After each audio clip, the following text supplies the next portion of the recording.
बहुत लोग कयास लगाते हैं कि टिकट क्यों काटा। भी लगता नहीं कि मेरा टिकट काटा, तो आप लोगों को ये क्यों लगता है?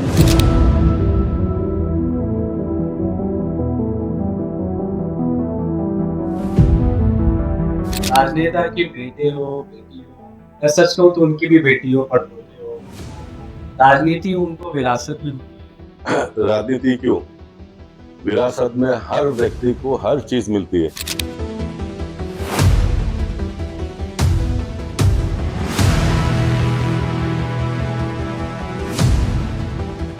असलम शेख के साथ में एक अंडरस्टैंडिंग। असलम शेख के साथ में मेरा कोई अंडरस्टैंडिंग नहीं है। क्या ऐसी चीज क्षेत्र में रह गई थी आपने तो आपने नहीं की और उसका रिग्रेट अगर कर दिया? मेरे समय पर ये जो हॉकर्स फेरी वालों का जो भी समस्या इन दिनों में जो देख रहे हैं हम लोग, सबसे बड़ा मजाक बताओ तो तो शुक्ला कंपाउंड का जो मुद्दा है, तब मैं जब कॉर्पोरेटर था 95 से 97 के सेकंड पार्ट में, तो मैंने कॉर्पोरेशन बंद कर दिया।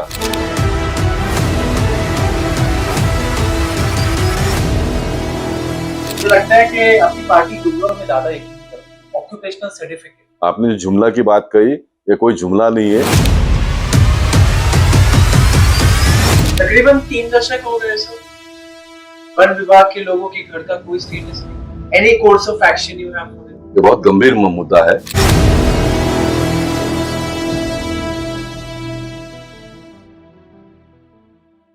नमस्कार, सुप्रीम समाचार के विशेष पॉडकास्ट में आपका स्वागत है। 35 साल की राजनीति, दुनिया की सबसे बड़ी पार्टी के पूर्व सांसद, वरिष्ठ नेता गोपाल शेट्टी साहब हमारे साथ में। गोपाल शेट्टी साहब, बहुत बहुत शुक्रिया समय देने के लिए। नमस्कार।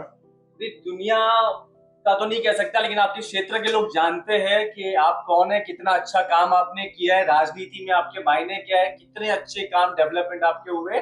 एक सवाल, 35 साल की राजनीति से कितने चुनाव आते चले जाते, सालों साल आते, लोगों को याद तक नहीं रहता। 35 साल से विश्वास, प्रेम, आशीर्वाद जनता का आपको मिला है। पहली प्रतिक्रिया। धन्यवाद देना चाहूंगा जनता को, धन्यवाद देना चाहूंगा पार्टी के कार्यकर्ताओं को, जिन्होंने इतना लंबा समय मुझे झेला, आज भी झेल रहे। आज तो बिगड़ पद का काम कर रहा हूँ, फिर भी झेल रहे।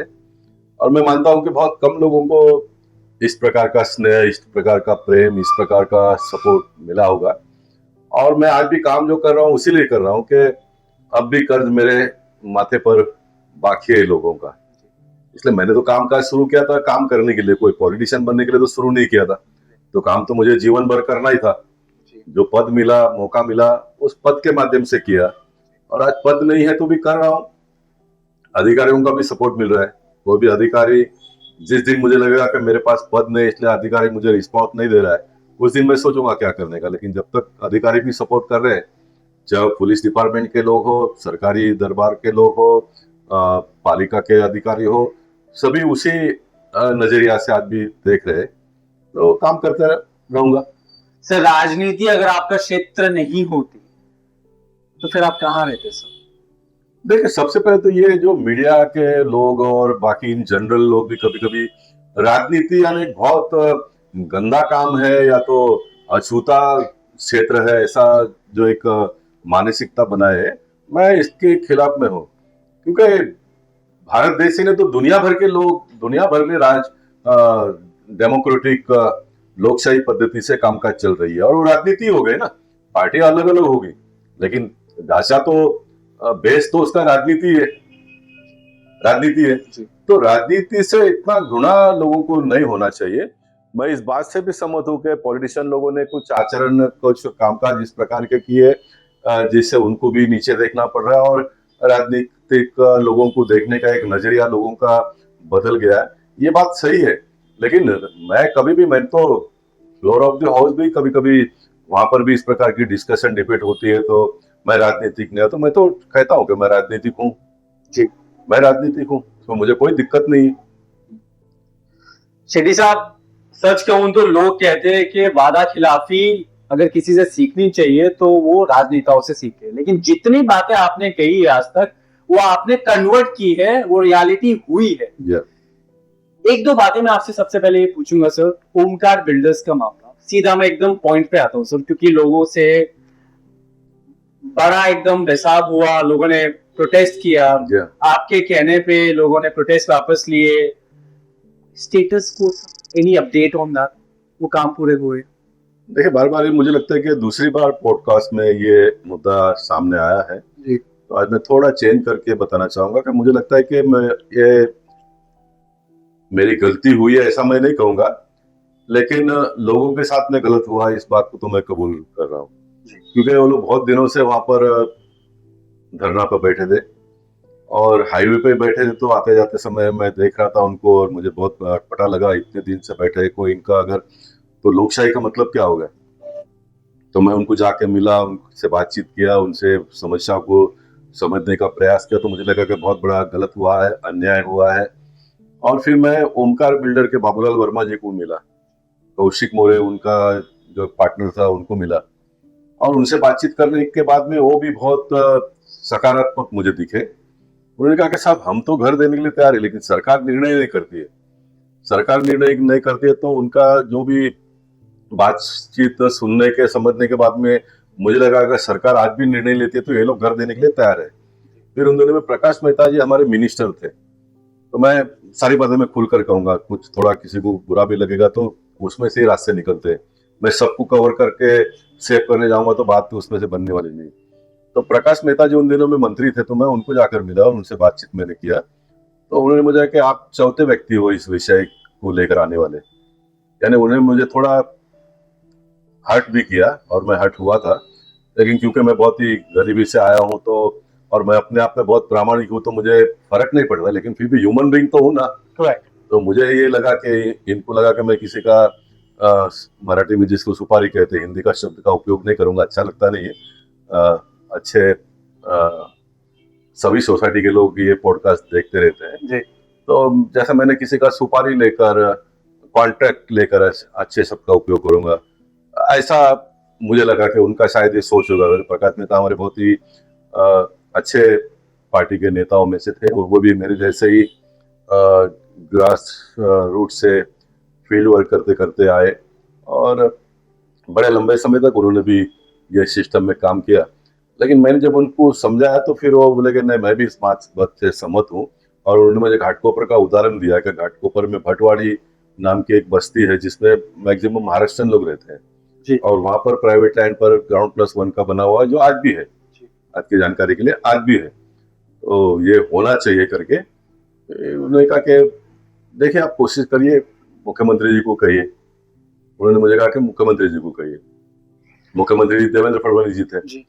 मैं देवेंद्र फडणवीस जी को जाकर मिला, उनसे मैंने सारी बातें बताया, तो उन्होंने क्लिक, तो उनको तुरंत हो गया कि नहीं, मुद्दा तो बहुत सही है। क्योंकि मैं कोई झोपड़पट्टी वालों को खुश करने के लिए मुद्दा मैंने लिया नहीं, और मैं आज बात बहुत खुलकर कहना चाहता हूँ। और मेरा एक कॉर्पोरेशन का भाषण है, जब भी मुझे तो बहुत पॉलिटिकल सूझबूझ नहीं था, बहुत नॉलेज भी नहीं था, लेकिन मन की भावना तो थी उन दिनों में भी। मैंने कॉर्पोरेशन में कहा था कि या पुलिस के ऊपर कार्रवाई करो, ऑफिसर के ऊपर कार्रवाई करो, इसके ऊपर कार्रवाई करो, कुछ होना नहीं है। जब तक जमीन खाली पड़ी है तब तक ये सारा बनते रहेगा। ये मैंने कहा था उन दिनों में भी। मैंने कैसा कह दिया मुझे मालूम नहीं, लेकिन मैंने कहा था और वो सही है, आज भी दिखाई दे रहा है। इसलिए जमीन है तो लोग घर बनाएंगे, जमीन जिसका है उसने उसको प्रोटेक्ट करना है। प्राइवेट जमीन को सरकार ने 10 बार कहा है, लिखित में लेटर दिया है नगर सेवक, आमदार, खासदारों को, जब प्राइवेट प्रॉपर्टी का देखभाल करने का काम हमारा नहीं है। जिसका जमीन है वो प्रोटेक्ट करे। अब जिसका जमीन है वही बेच देता है उसको। बेचता क्यों है? तो सरकार ने रिजर्वेशन डाल दी है। रिजर्वेशन डालने के बाद में नियम ये भी है कि सरकार ने उसको एक्वायर कर लेना चाहिए, जमीन मालिक को पैसा दे दो और जो रिजर्वेशन हो डेवलप करो। अब ये कहने के लिए बहुत आसान है, लेकिन वो पॉसिबल है क्या? क्योंकि मैं तो रूलिंग पार्टी का आज भी, और मैं उस दिनों में विरोधी पार्टी में था, तो I was very positive on that day also and today also. Right. क्योंकि मैं बहुत लोगों के गले उतरे ऐसी बातें हमेशा करते आया हूँ। तो पैसा देकर लेना और सारी सुविधा को डेवलप करना, लोगों को देना, ये इतना आसान उन दिनों में तो था ही नहीं। मैं कहता हूँ कि आज देश बहुत आगे बढ़ चुका है, लेकिन आज के लिए भी ये परवड़ने वाला नहीं है। तो जमीन मालिकों ने फिर उनका जमीन को कैश करने के लिए बेचा। गरीब सामान्य आदमी को घर की आवश्यकता थी, उसने कम पैसे में उसका घर बन गया। ये चलता रहा। और फिर मैं डायरेक्ट पहले वाले के मुद्दे पे आ जाता हूँ। देवेंद्र जी ने कहा कि इसको करना चाहिए, ऑफिसर को बुलाकर उन्होंने कहा कि गोपाल जी जो कहते हैं सही है, उसको करो आप, और हमने करना प्रारंभ किया। देश के प्रधानमंत्री ने तो ऑलरेडी कहा था कि सबको हक्का पक्का घर मिलना चाहिए। देवेंद्र जी पहले मुख्यमंत्री है पूरे देश में जिन्होंने इस कायदे को महाराष्ट्र में अमल किया। 2018 में ये कानून पूरा हो गया। 2018 के कानून में ये कहता है कि 2011 तक के लोगों को सशुल्क घर देने का, 2000 तक के लोगों को मुफ्त में, कोई भी रुपया लिए बगैर, स्लम एक्ट के मुताबिक 2000 से 2011 तक के लोगों को सशुल्क घर देने का, यानी 2.5 लाख रुपया उनसे लेकर उनको घर देने का, ये प्रोविजन एक्ट में आ गया। और 2000 से 2011 तक जो अपात्र होते हैं उनको घर देने का। तो दूसरा मुद्दा डायरेक्टली भी होता है, चलो पहले माले को आप पात्र मत गिनो, अपात्र गिनो तो भी उनको 2.5 लाख रुपए में घर तो आपको देना ही है। लेकिन फिर वापस आप अधिकारियों के ऊपर डिपेंड रहेंगे, मुख्यमंत्री कितना भी अच्छा होगा काम करने तो आपकी बात बनने वाली नहीं। फिर वो वही मुद्दा लाकर बताते हैं, जब परसों शंभूराज देसाई ने बताया कि अटैच टू द अर्थ उसको ही हम देंगे, पहले वाले को देंगे नहीं। भैया जब सरकार ने निर्णय ले लिया लोगों को न्याय देना, तो फिर आपने इस बात को तो कहना नहीं चाहिए। अगर आपको ये लगता है, कोई ऑफिसर को ये लगता है कि भाई ये अटैच टू अर्थ को इसको निकाल ही देना पड़ेगा, निकाल देना तो कायम नियम में से उसको निकाल दो ना। कायदा बनाने के लिए कोई यूनाइटेड नेशन ऑर्गेनाइजेशन में तो जाना नहीं पड़ता है। कॉर्पोरेशन में जो भी कायदे में बदलाव है, कॉर्पोरेशन में डिस्कशन होकर महाराष्ट्र सरकार से हम करवा लेते हैं। महाराष्ट्र सरकार को महाराष्ट्र के जो करना है वो महाराष्ट्र सरकार करती है, देश के लिए जो करना हो केंद्र सरकार करती है। कोई हमको विदेश में जाकर तो मान्यता लेने की आवश्यकता नहीं पड़ती है, अपने देश में है सब ये हो सकता है। लेकिन आप करिए ना उसको, अब कोई करते नहीं है। अब जो एक नगर सेवक हो गया वो अपना फिर उसका ठाट माट, उसका रुतबा अलग हो जाता है, एमएलए हो गया, एमपी हो गया, मेरे जैसा कोई सरकार आ गया, मंत्री हो गए, ऐसे चलता रहता है। गरीब आदमी जहां कमाई है। तो पहले माले का निर्णय होने के बाद में भी अब न्यायालय का इसमें एक बड़ा मुद्दा आ गया।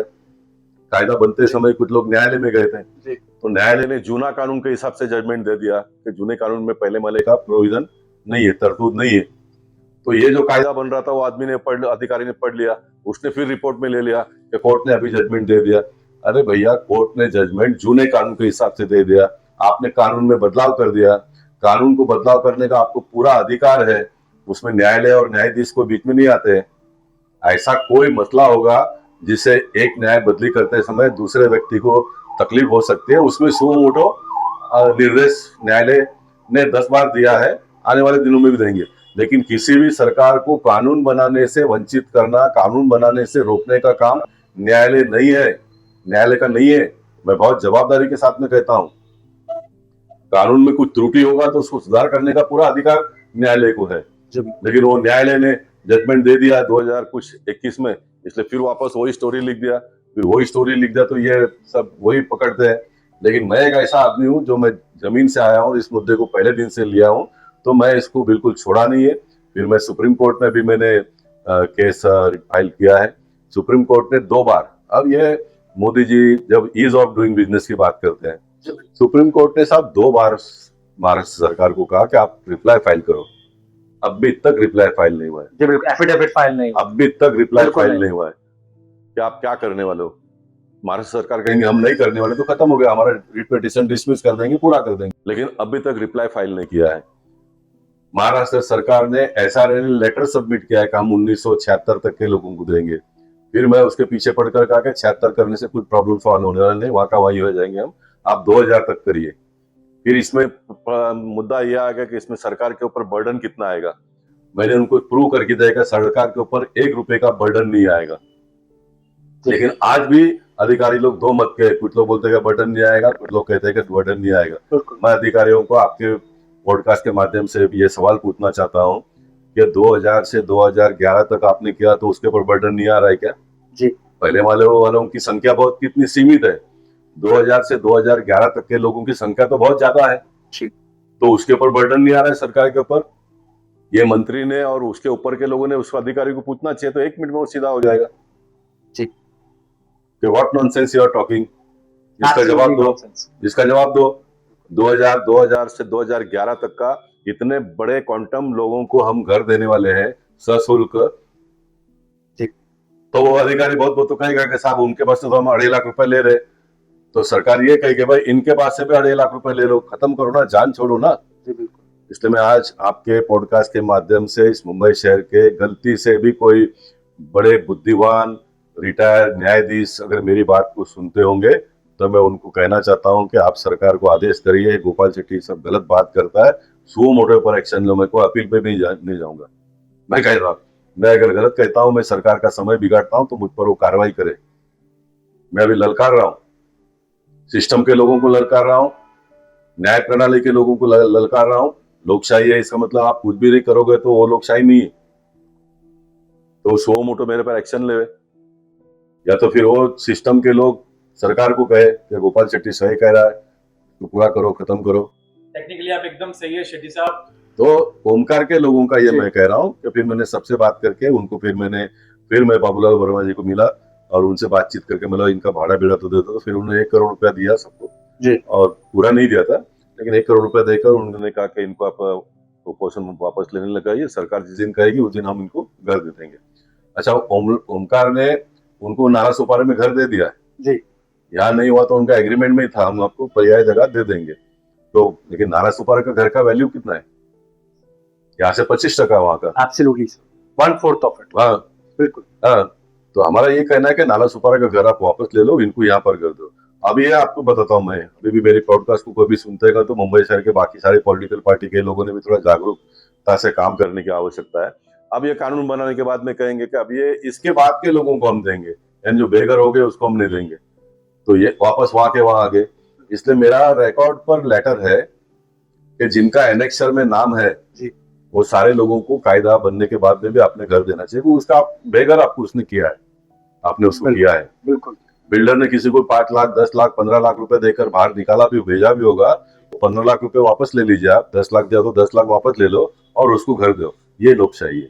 बिल्कुल। ये लोकशाही है। बिल्कुल। तो ये जितना मुझसे होगा मैं करूंगा, कायदा भी पास करवा लूंगा, और कायदा पास करवाने के बाद में मेरा काम पूरा हो गया क्या? तो नहीं, मेरा काम पूरा नहीं हुआ। कायदा पास करवाने के बाद में जिनका एनेक्सर में नाम था, जो पहले वाले के लोग बेघर हो गए हैं, उनको वापस घर दिलवाने के लिए लड़ूंगा। वैसे पूछना तो नहीं चाहिए सर, क्योंकि बहुत कॉम्प्लेक्स मुद्दा है, लेकिन फिर भी क्योंकि आपका एक्सपीरियंस बहुत अच्छा है, time frame to complete this, कोई समय सीमा? तो मुझे लगता है कि हम लास्ट स्टेज पे है, लास्ट स्टेज पे है। बहुत जल्दी हो जाएगा, क्योंकि परसों जो विधानसभा में शंभूराज देसाई जी ने जवाब दिया, उसके खिलाफ मैंने मालूली में जाकर तकसीरा बिल्डिंग के पास से किया भी कि देखो परवड़ता नहीं है, अभी भी घर खाली पड़े हैं। अब ये घर ये लोग 2011 तक के लोगों को किसको भी दे देंगे। यानी जो 40 साल से वहां बैठा था, जिसका हक्का पक्का घर था, हक्का घर था, जिसने पैसे देकर लिए थे, वो बेघर हो गया। ये कानून है, ये कानून है। तो मैं फिर वापस महाराष्ट्र के मुख्यमंत्री को परसों जाकर लेटर देकर मिलकर आया हूँ। बात तो नहीं हुई, लेकिन लेटर मैंने दे दिया है और मैंने कहा कि इन्होंने जो जवाब दिया वो बहुत गलत दिया है, उन्होंने रेक्टिफाई करना चाहिए। ये विधानसभा का सत्र पूरा होने के पहले सरकार ने उसको रेक्टिफाई करना चाहिए। तो ये विधानसभा का कोई मान्य है ऐसा कम से कम मैं मानूंगा, क्योंकि आप इतना बड़ा एक मुख्यमंत्री ने, जब देवेंद्र फडणवीस जी ने महाराष्ट्र के विधानसभा में ही कहा, कोई पब्लिक मीटिंग में नहीं, कि हम पहला माले का हमने कर दिया है, ये उन्होंने कहा। सर कितनी बड़ी आयरनी है, मुख्यमंत्री की पूरी जनता सुनती है, मंत्री नहीं सुनते, नो कोऑर्डिनेशन, नो कम्युनिकेशन। मंत्री नहीं सुनता ऐसा नहीं है, आपकी जानकारी के लिए। ये जो इस कॉन्टेक्स्ट में मैं तो ये कहूंगा कि मंत्री ने फुल प्रिपेयर रहना चाहिए। After you are minister, right, आपके नॉलेज में तो आपका विभाग ही नहीं तो पूरे महाराष्ट्र के समस्याओं की जानकारी आपके पास होनी चाहिए। बिल्कुल। फॉर एग्जाम्पल, अभी मेरे पास कोई चीज की जानकारी नहीं है, लेकिन मैं मिनिस्टर करके जवाब देता हूं तो मैंने जानकारी ले लेनी चाहिए ना। बिल्कुल। आपको 1 मिनट में सब अधिकारियों के माध्यम से उसकी जानकारी मिलती है जी। तो ये जो ब्रीफिंग में जो अधिकारी ने इनको ये बताया, ये उसकी गलती है। तो ये पूरे निर्दोष है क्या? तो मैं वो भी कहना चाहूंगा कि पूरे निर्दोष नहीं। After all you are minister, right. उनको इतना तो नॉलेज होना चाहिए कि ये विषय बहुत दिनों से चल रहा है। उनको भी किसी ने तो कहा होगा ना, चाहे वो मुंबई के नहीं है तो क्या हो गया, किसी ने तो कहा होगा। और महाराष्ट्र में क्या क्या चल रहा है ये तो सब पता ही होता है। बिल्कुल। वो ऐसा कैसे कह सकते हैं? सर एक कंट्रोवर्शियल सवाल ये भी पूछूंगा कि बहुत लोग कयास लगाते हैं कि टिकट क्यों काटा गया। अरे वो जुना हो गया, अभी जुना हो गया, लेकिन अभी मुझे कभी भी लगता नहीं कि मेरा टिकट काटा, तो आप लोगों को ये क्यों लगता है? और ऐसा कितने लोगों का महाराष्ट्र में, मुंबई में कॉर्पोरेटरों का टिकट कटा होगा? गोपाल शेट्टी का अकेले का टिकट कोई कटना इतना सीरियसली क्यों आप लोग ले रहे हो, मुझे सर समझ में नहीं आ रहा है। सर काम अच्छा, दाग नहीं, लोग पसंद करते थे, सवाल तो उठेगा कि क्यों करता है। सर एक सवाल ये भी उठता है, ये सवाल है, एलिगेशन नहीं है, कहीं ना कहीं असलम शेख के साथ में एक अंडरस्टैंडिंग थी जो आरएसएस को या शायद बीजेपी को पसंद नहीं आए, that could be the reason ticket आपको नहीं दिया गया। इस पे आप थोड़ी सी रोशनी डाल सके तो। असलम शेख के साथ में मेरा कोई अंडरस्टैंडिंग नहीं है जी, मैं मेरे पार्टी के आमदार एमएलए से आमदारों से 10 साल सांसद होते हुए मैंने कभी किसी चीज के लिए बातचीत नहीं की। मेरा एक स्वभाव है क्योंकि मैं अपने औकात को जानकर मानकर काम करता हूँ। सर आपके आपने बात नहीं की, मतलब मैं 10 साल काम करते समय भी अपने मेरे पार्टी के आमदारों से कभी कोई चीज के लिए हमारी कभी अनबन हुई नहीं। मैंने एक एमपी का रुतबा बताने के लिए उनके ऊपर कभी रोब नहीं डाला, मैंने कभी नहीं। मैं अपना एकदम लो प्रोफाइल में काम करता रहा। असलम शेख के साथ में सवाल ही की जाता है बातचीत करने का। आप असलम शेख के पिताजी के साथ में मैं काम करता था। असलम शेख कॉर्पोरेशन में नगर से होकर के हम लोगों ने साथ में काम किया है। असलम शेख के साथ में 20-10 साल एमएलए और फिर उसके बाद में सांसद के रूप में वो मेरे अंडर में मेरे मतदार मतलब जुरिडिक्शन में हमेशा रहे। लेकिन कभी भी उनके मतदार संघ के कभी कोई लोग भी आ गए कोई शिकायत लेकर तो भी तभी भी मैंने उनसे कभी बात नहीं किया, कभी बात नहीं किया। मैं क्यों करूं। लेकिन साथ साथ में ये भी बताना चाहूंगा कि बाकी सारे लोग जो करते हैं वो मुस्लिम है, वो माइनॉरिटी का है, इसलिए मैंने कभी उनके खिलाफ में भी कोई बातें अनबन बातें नहीं की है जी, जो मैं किसी के बारे में नहीं करता हूँ। किसी के बारे में टीपू सुल्तान गार्डन प्ले बनाया था, उसके बारे में वाद विवाद हुआ। मंगल प्रभात जी ने बहुत जोर से उस मुद्दे को उठाया। मुझे मालूम था कि टीपू सुल्तान नामकरण कभी हुआ ही नहीं क्योंकि कॉर्पोरेशन में मैं था, विधानसभा में मैं था, बोले नामकरण ही नहीं हुआ है। बोले गूगल में जाके देखे तो टीपू सुल्तान आ गया। मतलब गूगल में तो जो चर्चा करता है तो गूगल में आ जाता है। फिर बहुत डीपली गए तो टीपू सुल्तान नामकरण कभी हुआ ही नहीं जी। फिर हमने नामकरण बदली करने का नाम किया। अब देखिए आपको मस्ती करना है तो फिर आप कोई हिंदू एरिया में मुस्लिम एरिया में हिंदुओं का नाम रख दो तो फिर वापस कॉन्ट्रोवर्सी खड़ा हो जाएगा। करेक्ट। आप कोई हिंदू एरिया में मुसलमानों का नाम खड़ा कर दो तो वहां पर कॉन्ट्रोवर्सी। आपको कॉन्ट्रोवर्सी खत्म करना है। और वैसे भी नामकरण करने का फर्स्ट जो चॉइस होता है नगर सेवक का होता है, एमएलए का होता है, फिर एमपी का होता है। राइट। अब जहां पर लोकल कॉर्पोरेटर भी उनके पार्टी का है, लोकल एमएलए वो है, तो फिर नामकरण करने का अधिकार भी उनको है। नामकरण पास करने का अधिकार जो सत्ता में कॉर्पोरेशन में हमारी बीजेपी की सरकार है तो पास करना है नहीं करना ये हमारे हाथ में। नामकरण करने का अधिकार तो रखने का प्रपोजल तो उनका अधिकार है, उन्होंने रखा और करवा लिया। लेकिन टीपू सुल्तान नामकरण ही नहीं हुआ था, फिर उसने हमको रिजेक्ट कर दिया। हमने बोला नया नाम लो, तो फिर नया नाम प्रपोज हुआ अशफाकुल्ला खान का। वो तो नाम सभी को मान देता है। अटल जी ने जिनके बारे में स्तुति की है, मेरे पार्टी के सर्वोच्च नेता ने स्तुति की है, तो वो नामकरण दिया जो अभी भी गवर्नमेंट के रिकॉर्ड से नहीं हुआ, लेकिन पार्टी उधर लग गई है तो फिर मैंने उस विषय को छोड़ दिया। शेट्टी साहब आप इतने डायरेक्ट है, बेबाकी से आप पक्ष रखते हैं, चाहे आप रूलिंग पार्टी के हो। लगता है कि कहीं ना कहीं अपने ही लोग जो आपके पार्टी के आपके इस डायरेक्ट बिहेवियर से, क्योंकि आप फिल्टर नहीं करते शेट्टी साहब, जब बात जनता की आती है, देश की आती है, you don't filter. I have followed your political profile, आप फिल्टर नहीं करते, ये मैं जानता हूँ। कहीं ना कहीं आपको लगता है कि the BJP family what we call it, उन्हीं में से ये नेचर आपका, लोग शायद उतना एफर्मेटिव या पसंद नहीं करते। डायरेक्टली तो कभी ऐसा महसूस नहीं हुआ, लेकिन नकारता भी नहीं हूं मैं, क्योंकि ह्यूमन नेचर है।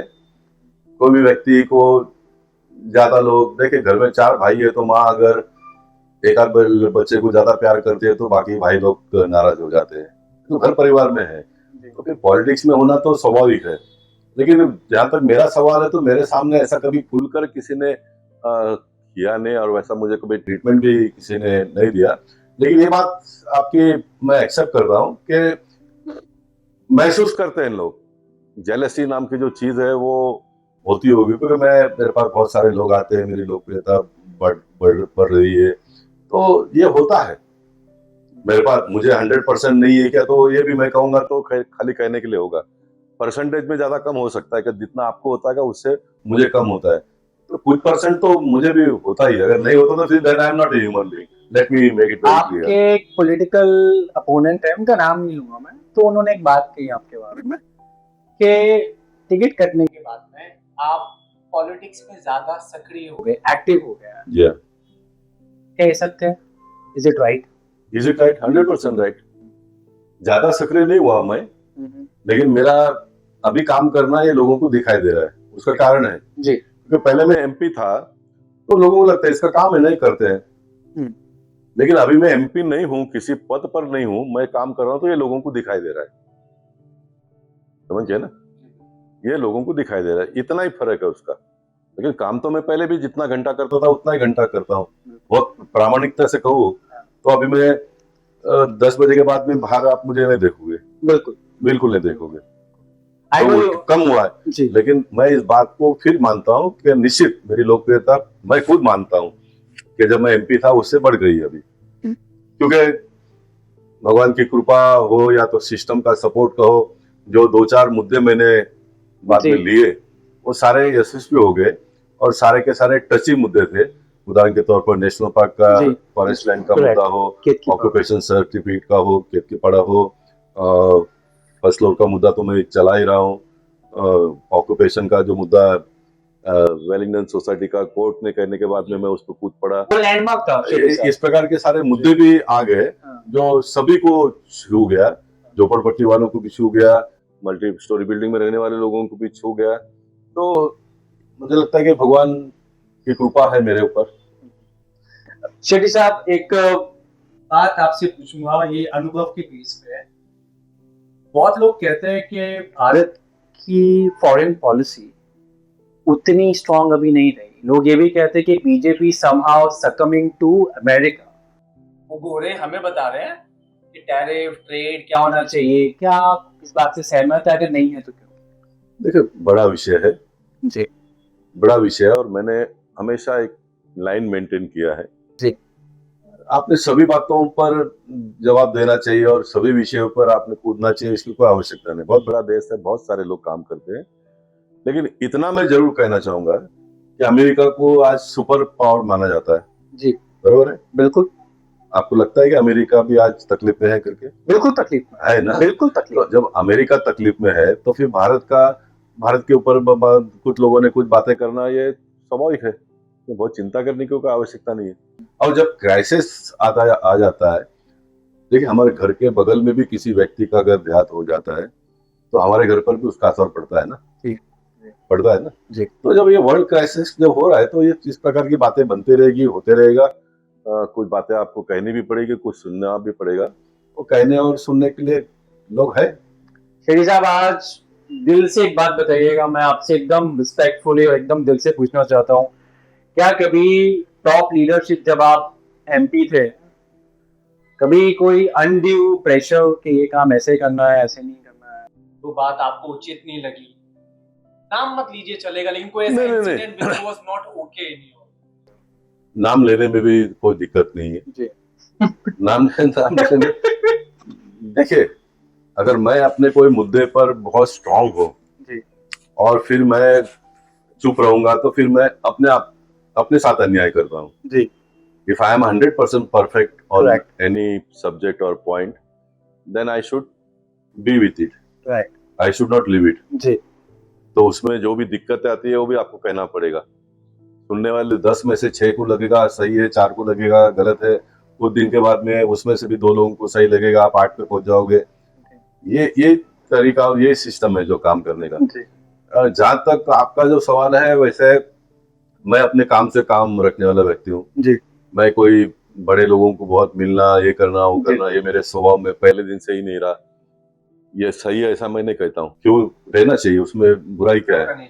लेकिन मेरा एक नेचर बन गया और मेरे पास काम का लोड इतना रहता था, मुझे कभी वो समय भी नहीं मिला और मैं वो एटीट्यूड को नहीं अपनाया, इसलिए मैं मैक्सिमम समय विषयों पर दे पाया, लोगों के साथ में संपर्क में रहा, इसलिए मेरी लोकप्रियता और जान पहचान बढ़ती गई, ये भी मैं मानता हूँ।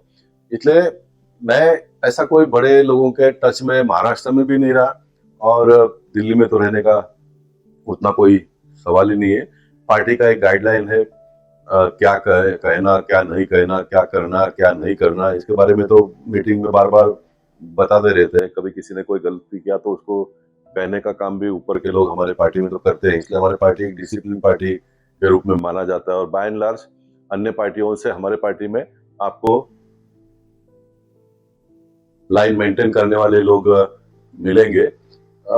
लेकिन एक मुद्दे पे जो सीओडी का मुद्दा था उसमें थोड़ा मनमुटाव हो गया था, जो आज भी विषय पेंडिंग है। उस दिन के बाद में मैं उस विषय पे स्लो भी हो गया। और मैंने लास्ट एक पॉडकास्ट में ये भी कहा कि अभी कुछ दिन में वेट करके देख रहा हूँ, अगर नहीं हुआ तो फिर मैं वापस में कूद पड़ूंगा। जो विषय बहुत जेन्युइन है, विषय बहुत जेन्युइन है। सरकार को लोग सुनकर देते हैं और सरकार का काम है लोगों के समस्याओं का समाधान ढूंढना। और उसमें फिर डिफेंस का हम बहुत सम्मान करते हैं। डिफेंस के सारे आर्मी और बाकी सारे लोगों का हम बहुत सम्मान करते हैं, क्योंकि पूरे अपने देश को सुरक्षित रखने का वो काम करते हैं।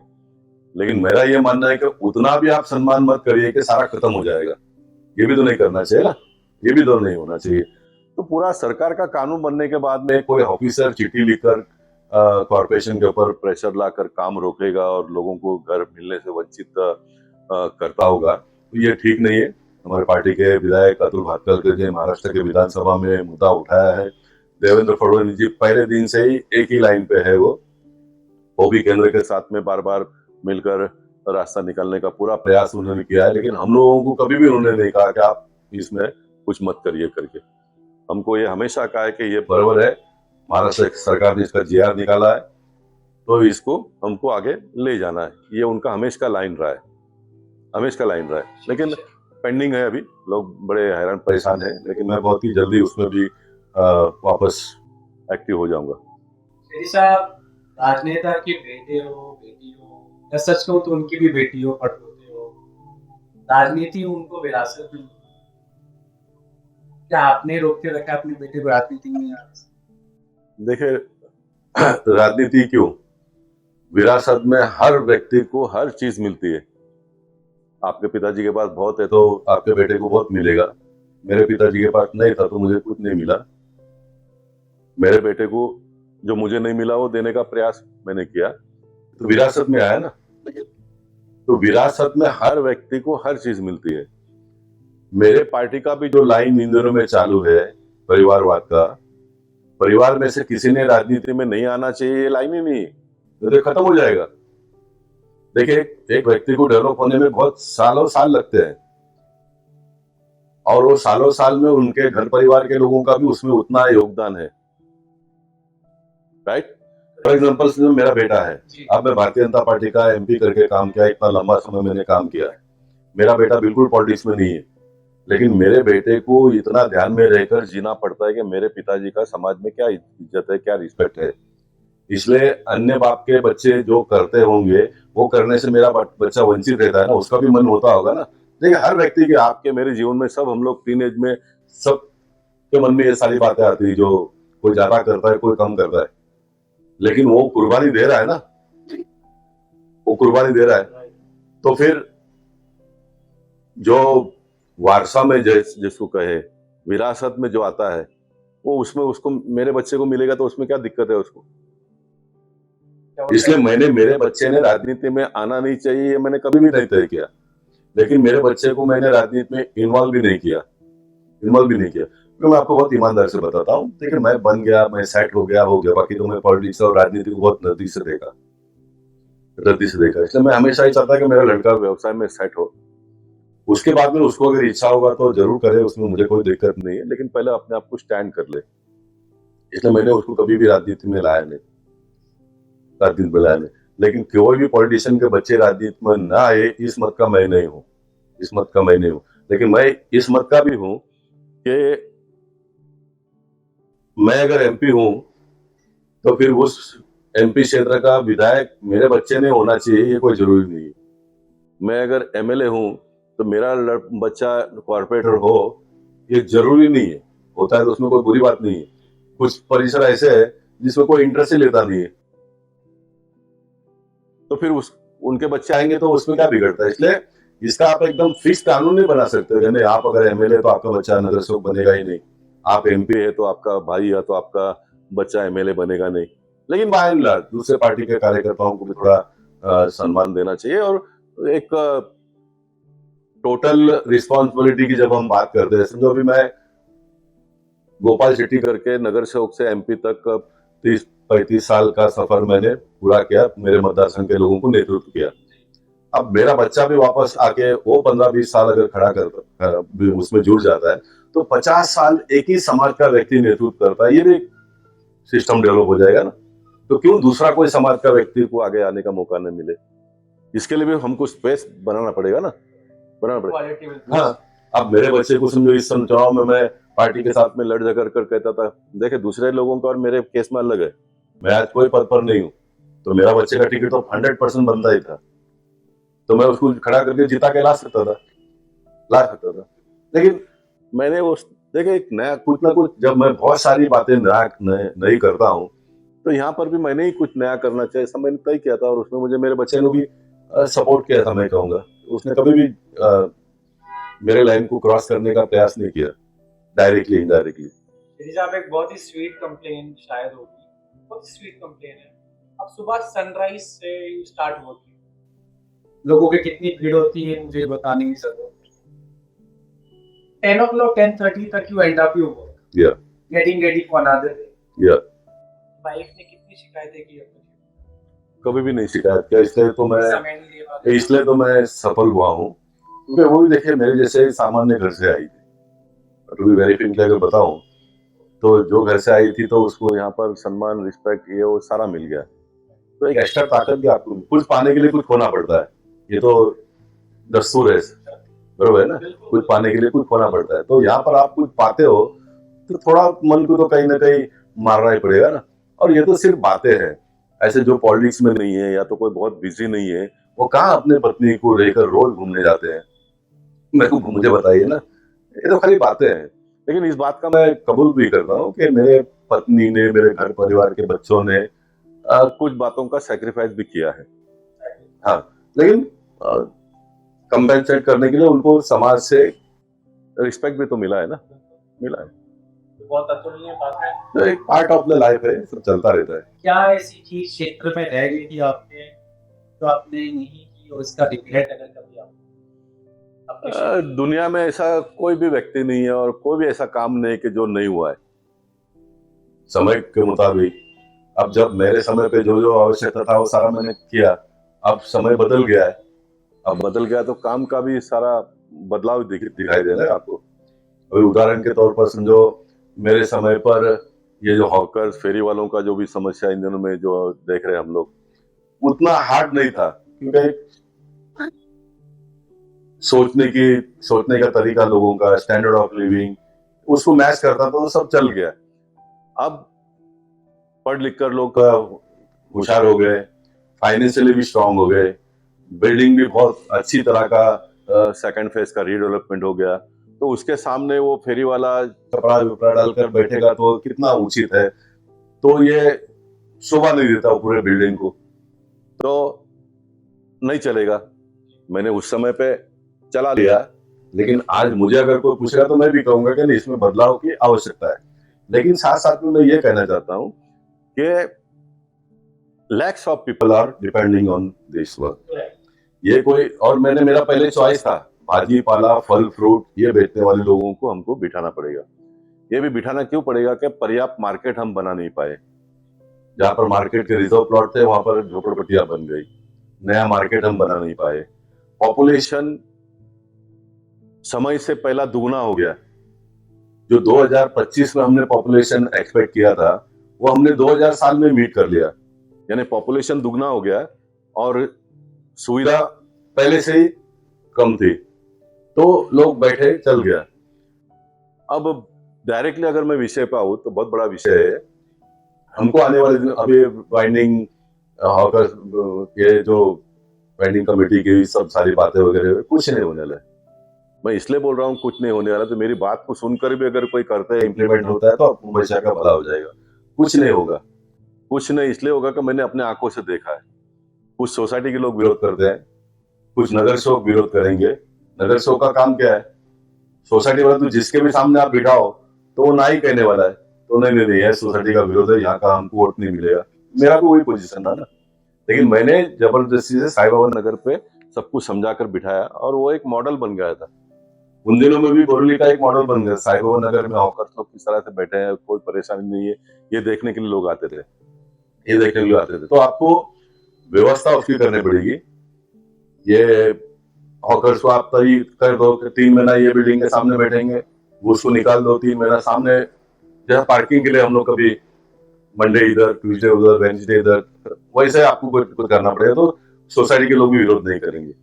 आप एक कानून ये भी करिए कि जो सोसाइटी के लोग कहेंगे कि हम हमारे सोसाइटी का जो रिक्वायरमेंट है वो हम हमारे अंदर ही एक 100 फुट का हमको परमिशन दे दो, हम 50-50 फुट के 2 फेरी भाजी बेचने वाले को बिठा देंगे, हमारा रिक्वायरमेंट वहां से पूरा हो जाएगा। तो हमारे बिल्डिंग के सामने आप किसी को भी मत बैठाओ, फिर म्यूनसिपालिटी की और नगर सेवक का जवाबदारी हो जाएगा। तो ये एक नया सिस्टम हो सकता है कि डेवलप हो आने वाले दिनों में। ऐसा हमको कुछ ना कुछ करना पड़ेगा। अभी ये कांदोली में या तो फिर मलाड में आपने देखा हमारे महानगर, ये सारे सिस्टम को स्पॉइल करने में महानगर पालिका के अधिकारी कर्मचारियों का भी हाथ है। सोसाइटी के लोगों का विरोध है, पॉलिटिशियन लोग सत्ता पे वो चाहते हैं कि कुछ हम करें, जो विरोध में वो विरोध करते हैं, लीडरशिप उनका वो करेंगे, हॉकर्स यूनियन के लोग हैं उनका एक है, लेकिन सबके साथ साथ में ये जो महानगर पालिका के अधिकारी कर्मचारी इनका भी इसमें इन्वॉल्वमेंट है। इन्वॉल्वमेंट कैसा है, ये भी नहीं चाहते कि सिस्टम डेवलप हो, क्योंकि इनका फिर रोजी रोटी उस पर जो डिपेंड है, जो भी हफ्ता तक भी जो बातें करते हैं, 100% है क्या तो है, 100% नहीं है इसको तो कोई नकार नहीं सकता है। तो ये लोग क्या करते हैं, जब एक्शन लेने की बात करते हैं, तो जैसा भी कांदोली में जब आप हॉकर्स में उसमें भी मुद्दा आया बांग्लादेशियों को, सबसे पहले आप बांग्लादेशियों को ढूंढ कर निकाल दो, ठीक है। उसके बाद में आप जाइए मोदी जी के कहने के ऊपर जिनको आपने लोन दिया है उनको बैठने दो, जिनको लोन ही नहीं दिया, जो जुने भी नहीं है उनको निकालो। आप लड़ाई करते समय भी अपनी ताकत को मजबूत करो, सामने वाले की ताकत को कमजोर करो, बराबर है ना। ये सब ऑफिस में बैठ के पॉलिटिशियन लोगों को विश्वास में लेकर ये आप करते रहोगे। आपने क्या किया, ये सब कुछ नहीं किया। आप हॉकर्स के साथ साथ में दुकान के ओपन स्पेस पे भी जाकर हमला किया, आपने उसका सामान तोड़ दिया, उसका छपरा निकाल दिया। ये क्यों किया, ताकि वापस एक चिल्लाहट पैदा हो जाए और फिर ये वापस रुक जाए। ये बरसों से मैंने देखा है, कम से कम 35 साल तो मैं देख रहा हूँ, ये ऐसे ही चल रहा है। अब इसके ऊपर जो पॉलिटिशियन लोग हैं, जो रूलिंग पार्टी के लोग हैं, उन्होंने जवाब पूछना चाहिए था। जब आप हॉकर्स को निकालने के लिए गए, आप बांग्लादेशी को निकालने गए, फिर ये दुकान के सामने का आपने छोड़ की छपरा क्यों तोड़ा, उसका फ्रिज क्यों तोड़ा, उसके सामान को क्यों आप उठा के लेके आए, तो ये ऑफिसरों को डर लगेगा, इनको कोई पूछने वाला नहीं है। इसलिए सारा चल रहा है सिस्टम। बहुत इज्जत करते हैं सिस्टम में रह के, सिस्टम की खिलाफत करना वो भी सही मुद्दों। मैं खिलाफत नहीं कर रहा हूँ, ये देखिए यही मीडिया के लोग हो या तो फिर हमारे पार्टी के पॉलिटिशियन लोग हो, ये सारे लोगों का एक सोचने का एक तरीका हो गया। मैं क्रिटिसाइज नहीं कर रहा हूँ, मैं सजेशन दे रहा हूँ। After all we have to run the show, हमको लोगों की सुविधाओं को भी पूरा करना है। देखिए, you are not a union leader. मैं आपको एक बहुत बड़ी बात बता रहा हूँ, मैं कोई यूनियन लीडर नहीं हूँ। मैं यूनियन लीडर हूँ तो मेरे पास जितने भी कामगार है वो जो कहते हैं उनका डिमांड पूरा करने का ही मेरा काम है, because I am a leader of particular community. When you are becoming a elected representative, you are a elected representative of the entire community, those who have voted you and those who have not voted you. आप सबके नेता हो, तो आपको solution भी ढूंढना पड़ेगा। तो फेरी वाले भी आपके हैं, ये फेरी वाले भी आपके हैं। They are the part of this Mumbai city. They are the part of the system. Because of them, this system is running. तो आप उनको निकाल फेंकेंगे फिर वो गलत, तो गलत ही है ना। आज ये फेरी वाला जो है उसमें आप देखेंगे 50% लोग फेरी का काम करते हैं, 50% लोग और कुछ काम भी करते हैं। साहब 15,000 20,000 रुपए में घर चलाने वाले लोग हैं साहब, कभी आपने इसका स्टडी किया क्या? तो बेचारा आदमी दिन में काम करता है, उसकी बीवी होगी, वो जाके फेरी का धंधा करते हैं, बच्चे स्कूल जाते हैं, फिर शाम को आके ऐसे ज्वाइंटली प्लानिंग करके बहुत सारे लोगों का परिवार चलता है। कभी कभी मैं भी सोचता हूँ कि 15-20 हजार में कैसा इनका घर चलता है, फिर मैं उसका थोड़ा डिटेल में जाता हूँ, तब मुझे सारा पता चलता है।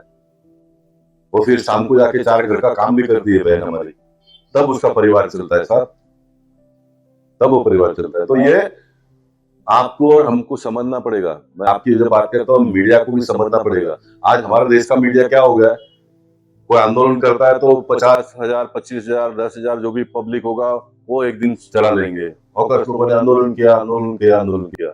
महानगर पालिका के लोग उसको तोड़ने जाएंगे तो वो दिखा देंगे तोड़ दिया, तोड़ दिया, तोड़ दिया। मीडिया के लोग भी पब्लिक के इंटरेस्ट में मीडिया का क्या मत है, या तो बाय एंड लार्ज पब्लिक इस मुंबई शहर के इस विषय के ऊपर उनका क्या मत है, ये भी कभी कभी डिबेट एंड डिस्कशन के माध्यम से आप लोगों ने पहुंचाने की आवश्यकता है। तो अब सिस्टम होगा सपोर्ट को। ये बहुत सही कह रहे हैं शेट्टी साहब, बहुत ही मार्मिक इशू है और मैं इससे कंप्लीटली एग्री करता हूँ। Thank you. जब आई थिंक ये बात आपने अभी तक इसको शायद नहीं की है, जहाँ तक मेरा रिसर्च कहता है, जब आपने इंडिपेंडेंट लड़ने का सोचा, किन बड़े नेताओं का आपको फोन आया? एक रिक्वेस्ट, अगर आप नाम लेके बात करें। नहीं, जो बड़े नेताओं का जिनका भी फोन आया था that is on record. Record है ना, सब लोगों ने देखा है, टीवी में सब लोगों ने देखा है, उसमें कोई छुपी हुई बात तो है नहीं। But you never left your mother. How can I?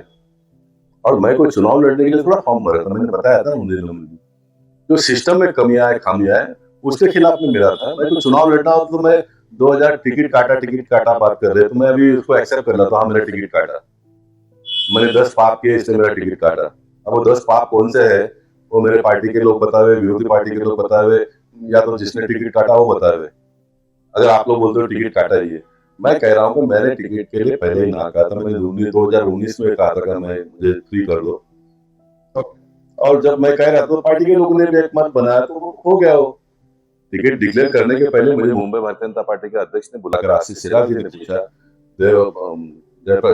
Nadda ji से बात करवाया उन्होंने कहा गोपाल भाई आपको तो इच्छा कम थी ना? बोला हाँ कम थी, तो हम ऐसा कर रहे हैं, मतलब करिए। तो उसी दिन अगर मैं कहता था कि मुझे और एक बार लड़ना है, तो फिर मैं इस बात का दावा नहीं करता कि मुझे देते थे टिकट, लेकिन उसके ऊपर सोचा जा सकता था। और फिर मुझे मलाड लड़ने के लिए कहा, मैंने कहा कि मैं नहीं लड़ूंगा मलाड। फिर बोरीवली का टीवी के माध्यम से इन्होंने मेरे नाम को चलाया। अब कुछ बातें मैं कहूंगा कि आगे पार्टी के लोग ऐसा गलती न करे। मेरा नाम इसलिए चला है कि बोरीवली से और कोई टिकट मांगे नहीं। अब मेरा नाम आ गया तो सबको लगा, अच्छा लगा कि गोपाल भाई लड़ते तो इट्स ओके, मांगे नहीं। और फिर लास्ट मोमेंट पे एक सरप्राइज कैंडिडेट को लाकर खड़ा करके ये करना, अच्छा ये करते मुझे भी अगर विश्वास में लिया होता तो भी बात अलग होती थी। मुझे भी विश्वास में नहीं लिया गया, और मेरा प्रॉब्लम ये था कि इतने लंबे समय काम करने के बाद में, इससे पहले भी बाहर के कैंडिडेट आए तो लोगों को लगता है इसमें गोपाल शेट्टी को पूछे बिगर कौन मानेगा, गोपाल शेट्टी को पूछे बिगर ये होता होगा करके। तो मेरे से पूछे बिगर किया गया, और इसके लिए मेरा समर्थन नहीं है ये बताने के लिए फिर मैंने फॉर्म भरा। शेट्टी साहब, मोदी साहब कहते हैं सबको घर मिलना चाहिए, पक्का। सबसे बड़ा मजाक बताता हूँ, शुक्ला कंपाउंड, हमें तो इतना पता नहीं शेट्टी साहब, थोड़े साल में बनाने में सालों 20-25 साल लग जाते, थोड़े साल में क्या हो रहा है शेट्टी साहब? Any update you have? देखिए हम लड़े ना, मैं लड़ा और मेरे पार्टी के किसी भी लोगों ने मुझे रोका नहीं लड़ने से। और एक बात को मैं आपको क्लियर करना चाहता हूँ, ये कभी कभी मीडिया के लोग या फिर अन्य लोग भी बातें करते हैं आपकी सरकार और आप लड़ रहे हो। मेरी सरकार किसके लिए? मेरी सरकार किसके लिए? लोगों के लिए है। मैं किसके लिए लड़ रहा हूँ? लोगों के लिए लड़ता हूँ। अगर मेरी सरकार कहां पर है? मंत्रालय में है, बराबर है। शुक्ला कंपाउंड कहां पर है? बोरीवली में है। शुक्ला कंपाउंड में एक नगर सेवक है, शुक्ला कंपाउंड के लिए एक एमएलए है, शुक्ला कंपाउंड के लिए एक एमपी है। तो इनका क्या काम है? तो प्रोटेक्ट द पीपल ना। ये नगर सेवक, एमएलए, एमपी लोगों को प्रोटेक्ट करेंगे तो दूसरी बार वोट देंगे तो मेरी सरकार बनेगी ना, बनेगी ना। बेसिक बात है ना। तो फिर सर एबीसीडी समझ में नहीं आ रहा। अभी किसी को नहीं समझ में आ रहा तो मैं चुप बैठूं? किसी को समझ में नहीं आ रहा है इसलिए मैं चुपचाप रहूं क्या? मुझे समझ में आ रहा है, मुझे हमदर्दी है, मेरा वो पार्टी का लाइन है। जिस काम के लिए मैं पॉलिटिक्स में आया लोगों को न्याय देने के लिए, तो मैं नहीं करूं। तो शुक्ला कंपाउंड का जो मुद्दा है, मैं फिर एक बार आपको बताता हूं कि ऐसा कभी भी नहीं हुआ होगा और मेरे लिए नई बात नहीं है। तब मैं जब कॉर्पोरेटर था 95 से 97 के सेकंड पार्ट में, तब वो कुर्ला में एक किरण टाकले नाम के व्यक्ति का घर टूटा था और वो मेरे पास आया था, तो मैंने कॉर्पोरेशन बंद कर दिया, सभागृह नहीं होने दिया, स्टैंडिंग कमेटी हमने बंद की। और मैं बहुत ईमानदारी से कहना चाहता हूँ, शिवसेना के सारे लोगों ने मेरे पीछे खड़े रहे, सपोर्ट किया उन्होंने कभी भी ये देखा नहीं कि भारतीय जनता पार्टी का नगर सेवक है, भारतीय जनता पार्टी को उसका क्रेडिट मिलेगा। मेरा मुद्दा सही था, वो मेरे साथ में खड़े रहे, तो मैं वो दिन से लड़ रहा हूं और मुझे सफलता मिली है क्योंकि आई एम जेन्युइन। मैं खाली वोट के लिए लड़ता नहीं हूं, मैं एक ऐसा व्यक्ति हूं, कहीं अगर इलीगल वो काम होता होगा तो उसका विरोध मैं करता हूं, गवर्नमेंट लैंड पे, प्राइवेट लैंड पे नहीं। प्राइवेट लैंड पे मेरा आज भी ये कहना है कि आपके पिताजी की, मैं आपके पिताजी पे नहीं जाऊंगा, मेरे पिताजी पे जाऊंगा, मेरे पिताजी के जमीन पर मैं घर नहीं बनाऊंगा तो कौन बनाएगा? मेरे पास पैसा है तो मैं बिल्डिंग बनाऊंगा, मेरे पास पैसा नहीं है तो मैं झोपड़ा टाइप का घर बना कर रहूंगा। It is my fundamental right to construct my house on my father's property. It's a constitutional right. It's a constitutional right. Who is corporation? Who is government to say me don't construct house? Government can only take taxes from me. Right. Government कैसे मुझे बोलेगी कि आप अपनी जमीन पे, government ने उसके रूल्स रेगुलेशन बनाया है, that I have to follow. Government के कौन से किताब में ऐसा लिखा है कि मुंबई शहर में या तो फिर देश में मल्टी स्टोरी बिल्डिंग बनाना चाहिए? बताओ मुझे लाकर, कहीं लिखा नहीं है, कहीं पर भी लिखा नहीं है। लिखा है सिर्फ उनके दिमागों में। अभी दिमागों में लिखा है, किसी को पता नहीं चलता है क्या? इतने लंबे समय से बन रहा है, तो कोई जो सत्ताधारी पार्टी कांग्रेस में रही है, हमारी पार्टी भी रही है, क्यों नहीं 5-25 पुलिस ऑफिसरों को, क्यों 5-50 ऑफिसरों को अभी तक सस्पेंड नहीं किया गया? अरे साहब, भ्रष्टाचार में पैसा लिए हुए लोगों को पकड़े गए, पकड़ने वाला पकड़ता है, छोड़ने वाला छोड़ देता है। भ्रष्टाचार मुक्त बात की हम लोग बात कर रहे हैं, न्यायालय को नहीं मालूम पड़ता है, लेकिन वहां पर वापस वही टेक्निकल ये वो करके उसको छोड़ देते हैं। कितने लोगों को करप्शन में जेल हुआ मुझे बताओ ना। अगर किसी को जेल होगा तो फिर कोई रोकेंगे? कोई पॉलिटिशियन को जेल हो गया तो फिर दूसरा पॉलिटिशियन करप्शन करने के बारे में सोचेगा, नहीं करने का करके। क्या पॉलिटिशियन जो बैठे वो आपके पार्टी की विशेष तौर के नाम लेके कह रहा हूँ सर, इस कॉन्शियस है उनकी आत्मा का जो कॉन्शियस है, अभी ये तो पर्सन टू पर्सन है ना। मेरा ये बहुत स्पष्ट मानना है, आपको पैसे बनाने के लिए बहुत सारे लाइन पड़े हैं, ये लाइन में नहीं आना चाहिए। ये लाइन तो साहब सरकार नाम की जो चीज है वो गलत काम करने वालों के ऊपर कार्रवाई करने के लिए सरकार होता है, चाहे फिर किसी की भी सरकार हो। अन्य पार्टी कांग्रेस के लोग भ्रष्टाचार करते थे, इसलिए तो हम लोग लड़कर सत्ता में आ गए ना, कॉर्पोरेशन में आ गए, सरकार स्टेट में आ गए, सेंट्रल में आ गए। साहब आप कितनी भी फाइट कर ले, no doubt you are fighting like a warrior, ये एकदम सत्य है, वेरी ब्रेवली और फाइटिंग। लेकिन उससे बड़ा सत्य एक और है, सिस्टम आपको जीतने नहीं देगा। नहीं, ऐसा कोई मानने का जरूरत नहीं है। देखिए, दुनिया चलते रहेगी, आपका और मेरा समय मर्यादित है, दुनिया ही चलते रहेगा। महात्मा गांधी ने ऐसा सोचा तो भारत देश आजाद ही नहीं होता था। नेल्सन मंडेला नाम का व्यक्ति 30 साल में जेल में रहने के बाद में जेल में से छुट कर आकर वही देश का राष्ट्रपति बन जाता है ना। 30 साल जेल में रहना है कोई छोटी बात है क्या? छोटी बात है? अपने बेसिक तो ऐसा बिल्कुल नहीं मानने का, हाँ समय लगेगा, वो उस बात को मैं मानता हूँ, समय तो लगेगा पक्का। बहुत जिम्मेदारी के साथ में बात कर रहा हूँ। मुझे लगता है कि आपकी पार्टी दोनों में ज्यादा यकीन करती है। ऑक्यूपेशनल सर्टिफिकेट, बोलिए सर, कुछ कन्वर्जन नहीं, कुछ अपडेट नहीं, वो सिर्फ पेपर पे आई थिंक जिया हुआ है, दैट्स ऑल। तो जुमला का हो गया सर, अभी तक इसकी रियलिटी क्या है, हकीकत क्या है, क्या वो कन्वर्जन हो गया है, क्या इफेक्ट में आ गया है साहब? मैं बता रहा हूँ। इसमें मुझे ऐसा लगता है कि ऑक्यूपेशन सर्टिफिकेट के मामले में मीडिया, माफ करना फिर एक बार मैं देखिए, आप 2 बजे मुझे कड़क पूछोगे तो हमारे जमात के लोगों में बदलाव आएगा। जी। मैं आपके बारे में बताऊंगा तो आपके सिस्टम में बदलाव आएगा। मेरा ये मानना है कि लोकशाही में और ये मीडिया एक आधार स्तंभ माना गया है। ये सारे लोग अगर बेपरवाह हो जाए, मीडिया अगर परफेक्ट अपने जगह पे खड़ेगा तो मीडिया में इतनी ताकत है कि तीनों लोगों को ठीक ठाक करे, इतनी ताकत है। लेकिन मीडिया ने भी मुद्दे को पकड़कर मुद्दे के अंत तक जाना चाहिए। ऑक्यूपेशन सर्टिफिकेट के मुद्दे में मीडिया कहाँ है?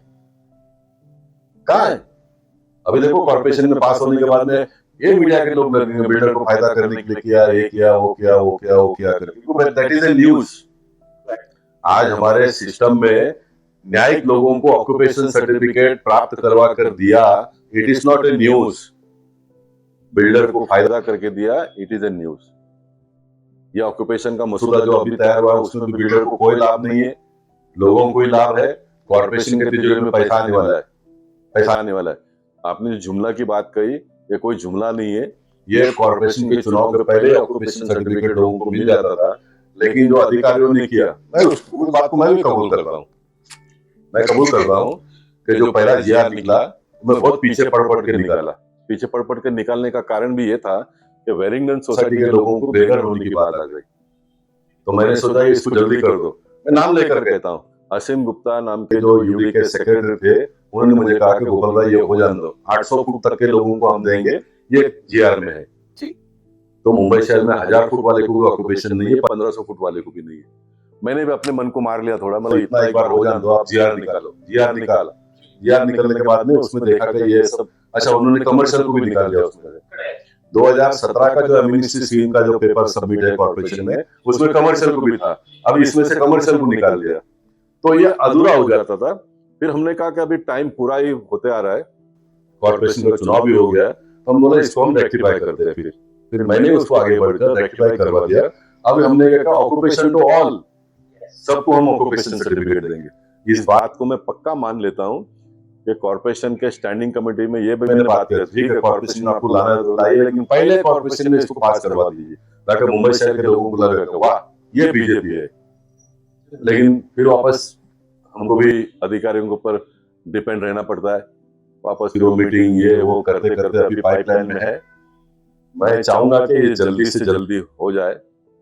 फिर मुझे लगा कि ये मार्च एंड तक हो जाएगा स्टैंडिंग कमेटी और हाउस, लेकिन अभी तक जो मूवमेंट के हिसाब से मुझे लगता है ना कि मार्च में हो जाएगा, ये अप्रैल पे चला जाएगा। मैं माफी मांगता हूँ मुंबई शहर के लोगों को कि हम समय के पहले दे नहीं पाए, लेकिन फिर वापस मैं यहाँ पर लोगों को थोड़ा आश्वासित भी करना चाहूंगा। वेलिंगटन सोसाइटी का फायर एनओसी का बड़ा मुद्दा लेकर न्यायालय ने कहा कि इनको बाहर निकालो, हम लोगों के जान के साथ में रिस्क लेना नहीं चाहते। अब वेलिंगटन सोसाइटी का फायर नॉर्म्स पूरा हो गया, उसी समय वो आता हो, मैं जब बीच में पढ़ा था, आई एम ऑन रिकॉर्ड, अब भ्रष्टाचार की आप बात करते तो फायर एनओसी ने 50 लाख रुपए मांगे गए थे। 50 लाख तो कुछ नहीं है, माफ करना, from each flat, no entire building. तो वो मैंने कहा कि बिल्कुल देना नहीं है पैसा। मेरे पास आने के बाद में मेरा एक सिस्टम है, मैं आज आपके टीवी के ऊपर रिकॉर्ड में कहता हूँ, मेरे इतने लंबे कैरियर में मैंने किसी भी ऑफिसर को किसी भी पास से, चाहे वो गरीब आदमी हो या बिल्डर के पास से पैसा दिलाया होगा, तो कोई भी आके मेरे को बता देवे। मेरे पास अगर कोई भी आता तो मेरा सिस्टम है, रुपया एक देने का, मेरा डायलॉग है, 1 रुपया देने का नहीं, रुपये में तो कुछ नहीं होता है, लेकिन 1 रुपया भी देने का नहीं। अब कोई ये कहेगा आपने बोला 1 रुपया देने का नहीं, मैंने 5 लाख रुपए दे दिया, तो वो उसके लिए मेरे पास कोई उत्तर नहीं है।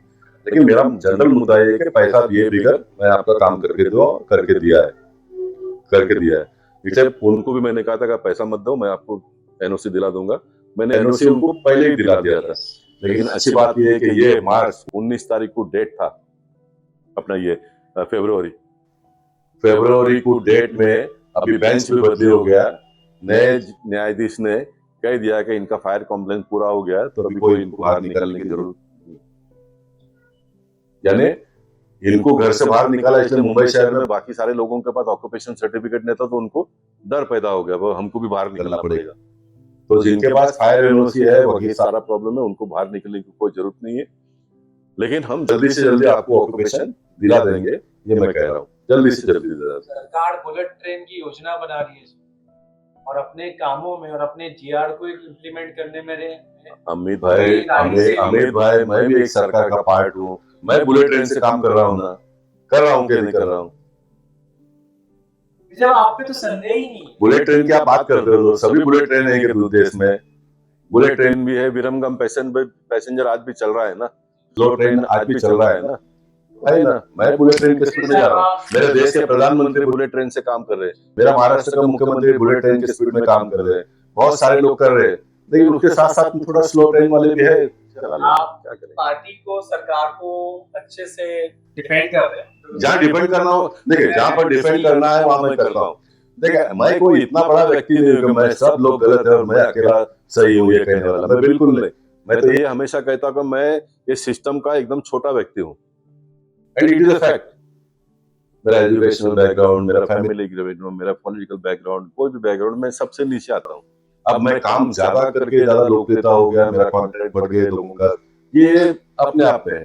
दैट इज ए गिफ्ट, मैं कहूंगा, रिटर्न फ्रॉम द पब्लिक, जो मैंने किया उसका। ये मेरे क्वालिफिकेशन से नहीं मिला है, सब मेरे हार्ड वर्किंग से ये हुआ है। इंग्लिश में कहावत है शेट्टी साहब, एजिंग इन रिवर्स, वही हो रहा है। जिस फायर सेफ्टी ऑफिसर की बात कर रहे थे, जिसे पैसों का बहुत शौक है और बहुत प्यार है, क्या आपने कंप्लेन की कि उनको घर दिखा देना चाहिए, अभी भी केस होना चाहिए उनके, होना ही चाहिए। कंप्लीटली ब्राइबरी की बात कर रहे हैं। यस, 100%। समथिंग विल हैपन और इट हैज नेवर हैपेंड। देखिए मैं एक बात आपको और बताना होगा, मैं कोई भी बात अभी नहीं बताऊंगा, मेरा कॉर्पोरेशन में भाषण आप लोग कर लेंगे। उन दिनों में इंजीनियर को 20,000 रुपये पगार मिलता था, और मेरा ये भाषण है कि मेरा कॉर्पोरेशन का इंजीनियर 20,000 रुपये में उसके बच्चों को इंग्लिश में पढ़ाना, ये करना, वो सब नहीं होगा।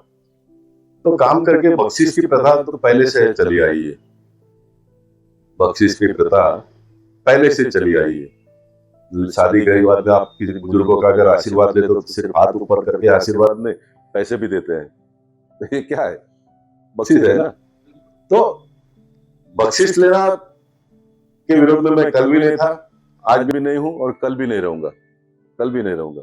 आप 8 घंटे का काम 2 घंटा एक्स्ट्रा एफर्ट देकर 10 घंटे में करके किसी का काम जल्दी करते हो, आप स्पीड अप करके बुलेट ट्रेन से स्पीड से काम करके खुश होकर आपको कुछ दे देता है। तो देखिए कोई भी बच्चा अगर मेहनत करता है तो फर्स्ट रैंक आता है ना, सबसे ज्यादा मार्क उसको मिलते हैं ना। वैसे कोई ऑफिसर अगर अच्छा काम करता है, जैसे पॉलिटिशियन, मैं पॉलिटिशियन हूँ, मैंने घर से 1 रुपया कभी लगाया नहीं, वो थे ही नहीं, लेकिन मेरे पूरे पॉलिटिकल जीवन में लगने वाले सारे पैसे मेरे पार्टी के कार्यकर्ता और आप जैसे दाताओं ने लगाया, तब तो मैं काम कर पाया, तब तो मैं पैसा किसी से लिए बगैर काम कर पाया। आपके पॉडकास्ट को आज एक बात और बता देना चाहता हूँ, माफ करिए बहुत लंबा हो रहा है। लोगों का परसेप्शन आज भी है, इतना मेरे ईमानदारी से काम करने के बाद भी, गोपाल शेट्टी के बाद बहुत पैसे है, कोई कहता 1000 करोड़ है, कोई कहता 1500 करोड़ है।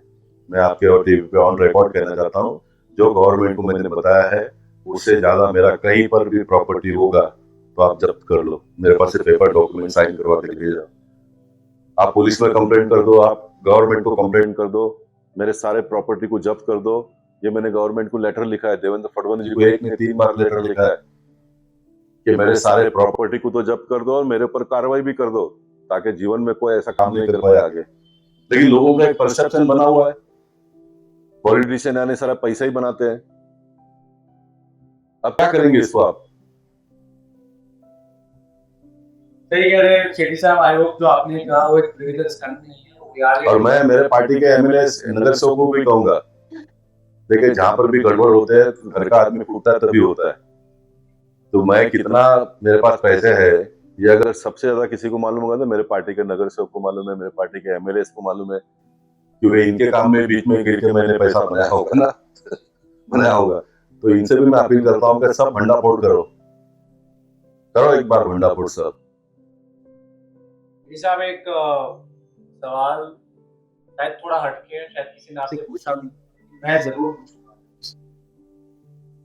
दिल साहब है किसी का कॉल, क्या किसी ने बड़े बड़े केसेस आपको ऑफर किए कि आप ये कर दीजिए, आप ये आपने इसको निकाला? ऐसा बहुत लोगों ने नहीं किया। मैं बहुत बड़ी बात नहीं करता हूँ, मैं एक ऐसा पॉलिटिशियन हूँ, मुझे कुछ देने के लिए भी लोग डरते थे, क्योंकि मेरा एक ऑरा और मेरा एक सिस्टम इस प्रकार से जो भी जाता है तो पहले पूछ लेता है "बाबा, क्या है, ज्यादा लेते हैं, कम लेते हैं क्या?" तो सब लोग ये बोलते हैं गोपाल भाई के पैसे का नाम मत लेना, तो लोग डरते हैं। मैं आपको एक एग्जांपल दिखाता हूँ, ऑन रिकॉर्ड नाम लेकर बता देता हूँ। अभी जिस बस्ती में मैं रहा, उस बस्ती का डेवलपमेंट का काम जिगर शैलेश वोरा को हमने दिया, हमारे बस्ती के लोगों ने। ना तो मैंने पैसे लिए, ना तो मेरे बस्ती के लोगों ने 1 रुपया लिया। विदाउट एनी कॉस्ट पूरा प्रोजेक्ट खड़ा हो गया। देखिए काम का नशा कितना खराब होता है। मैं झोपड़े टाइप ऑफिस में बैठ के काम कर रहा था, उसने कमर्शियल बिल्डिंग बनाया, मेरे दिमाग में भी कभी नहीं आया। ओरिजिनल पैसा देकर भी अगर मैं ऑफिस लेता तो मुझे 20,000 रुपए के रेट में ऑफिस की जगह मिलती थी, मैंने लिया नहीं।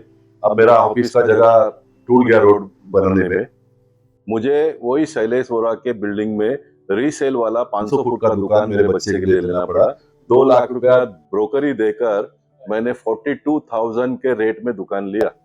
ओके, अब मुझे थोड़ा फिर अटपटा लगा है, मैंने कितना बड़ा गलती मेरे से हो गया। फिर मैंने वो जिगर शैलेश वोरा में नाम लेकर बताता हूँ, जो भी आपकी जिगर से जाकर बात करे, बोले वो जिगर, मैंने तुमको इतना पूरा प्रोजेक्ट फ्री ऑफ कॉस्ट दे दिया, बिगर पैसे से सारे लोगों का एग्रीमेंट बना कर दे दिया, सब कर दिया, तुमने कभी ये सोचा नहीं कि साहब को बैठने के लिए एक ऑफिस होना चाहिए था, आपने हमको पूछना चाहिए था। साहब आप तो देते नहीं हो, आप डांटेंगे इसलिए हमने पूछा नहीं। उसका भी बात सही है, मैं डांटूंगा इसलिए उसने पूछा नहीं, मैंने लिया नहीं। लेकिन आज भी बोरेली में कुछ लोग इस प्रकार के, देखिए बाय एंड लार्ज बड़े पैमाने पे लोग मुझे मानते हैं, मुझे जानते हैं, मेरा सम्मान करते हैं, लेकिन समाज में इस प्रकार के लोग भी है। आज भी कहते हैं कि गोपाल शेट्टी का हर बिल्डिंग में एक फ्लैट है करके। मैं उनको कहता हूँ कि आप जाकर ले लो, मेरे पास आके एग्रीमेंट बनवा कर लेके जाओ। एक फ्लैट के ऊपर बहुत ज्यादा अमाउंट नहीं बताऊंगा, तो मैं करोड़ रुपया बोलूंगा तो मुझे देना ही नहीं है, क्योंकि फ्लैट कहीं निकलेगा ही नहीं। वो बोलेगा उतना पैसा दे दूंगा मैं, फ्लैट भी लेके जाओ। और मैं पुलिस के लोगों को भी कहता हूँ, मैंने पुलिस को वापस चिट्ठी लिखी है, ब्रिगेड डीसीपी यादव साहब नाम लेकर उनको भी चिट्ठी लिखी है कि आप ढूंढो पब्लिक में से और गवर्नमेंट को बताओ कर। देखिए मैं जिस प्रकार का जीवन जिया हूं, तो मैं इसको भी एक्सपोज कर दूंगा। मैं ये लड़ाई बाद में आगे चलाऊंगा। अब मैं थोड़ा दिन और देखता हूँ क्या करने का, मेरा आगे का क्या लाइफ इस तरह मोड़ लेगी। कोई मुझे व्यवसाय क्षेत्र में भी जाना है तो ये कर व्यवसाय करूँ, या फिर इसको छोड़कर व्यवसाय करूँ, मैं कुछ दिन में निर्णय करने वाला हूँ। और उसके बाद में इस टॉपिक को मैं जनता में लाऊंगा। मैं एक पूरे देश के लोगों को दिखाऊंगा कि आप सिर्फ प्रामाणिकता से काम करके मरो मत। आप जो गलत बोलने वाले, गलत सोचने वाले हैं ना, उनको भी मुंह तोड़ जवाब देना चाहिए, वो मैं दूंगा। कभी किताब लिखेंगे जिसमें आप एक्सपोज करेंगे कुछ चीजें? बिल्कुल नहीं लिखूंगा। बहुत सारे लोग आए किताब लिखने के लिए, मैंने बिल्कुल नहीं। मैं चाहता हूँ कि मैंने जो कुछ भी किया उसको बहुत जल्द लोग भूल जाए, बहुत जल्द लोग भूल जाए। देखिए मेरे जैसे व्यक्ति को इतना लंबा काम करने का मौका मिला, ये बहुत बड़ा हो गया।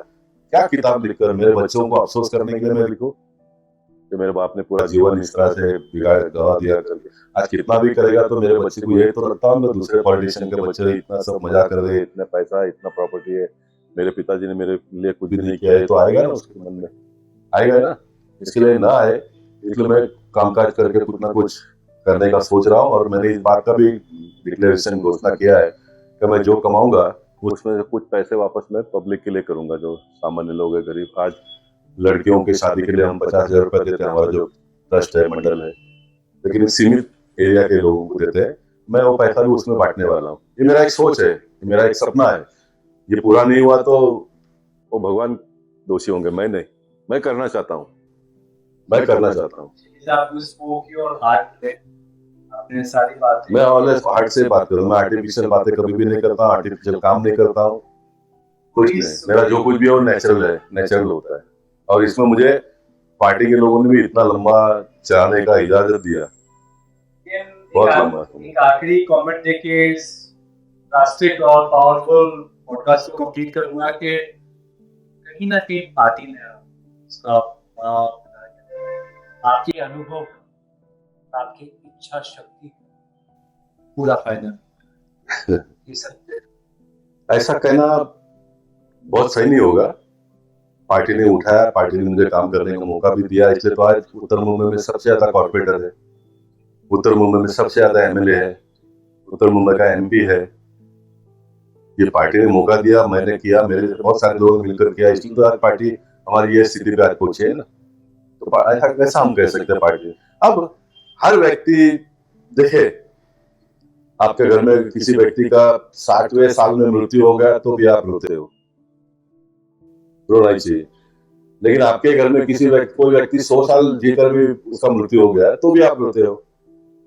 लगता है ना कि और जीते तो अच्छा होता था करके। तो मैंने और सिस्टम में रहना चाहिए आपको, और आप जैसे अनेक लोगों को लगना ये स्वाभाविक है, लेकिन पार्टी पार्टी है ना, पार्टी को पार्टी की तरह से काम करना पड़ता है, नए लोगों को मौका देना पड़ता है। तो मुझे उसमें कोई रंज नहीं है, कुछ है, बिल्कुल नहीं ऐसा नहीं है, लेकिन वो अभी समय उसका आया नहीं है, वो भी बताऊंगा। तो वो भी बताऊंगा तो उसमें भी पार्टी का ही लाभ होगा आने वाले दिनों में, वो भी मैं बताऊंगा, लेकिन अभी नहीं बताऊंगा। पॉलिटिकल रिपोर्टर के साथ साथ में पॉलिटिकल ऑब्जर्वर भी मैंने आपसे वो सवाल पूछा।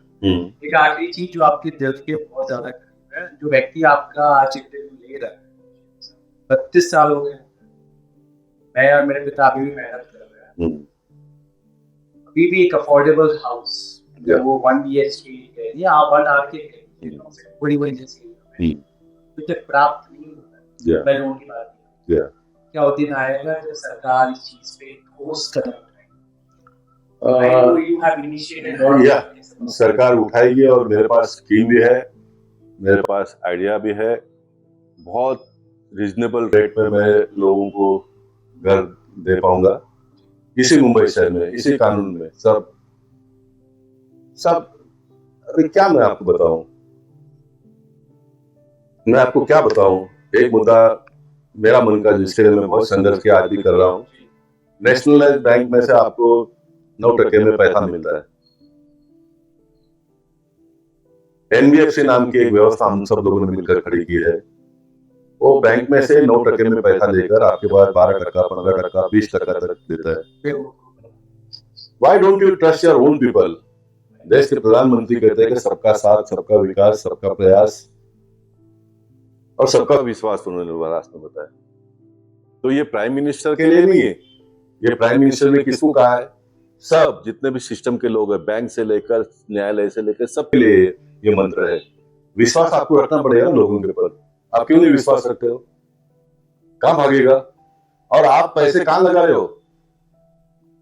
आप उस बिल्डिंग में पैसा लगा रहे हो जो बिल्डिंग 50 साल खड़ा रहने वाला है जमीन पर, कम से कम।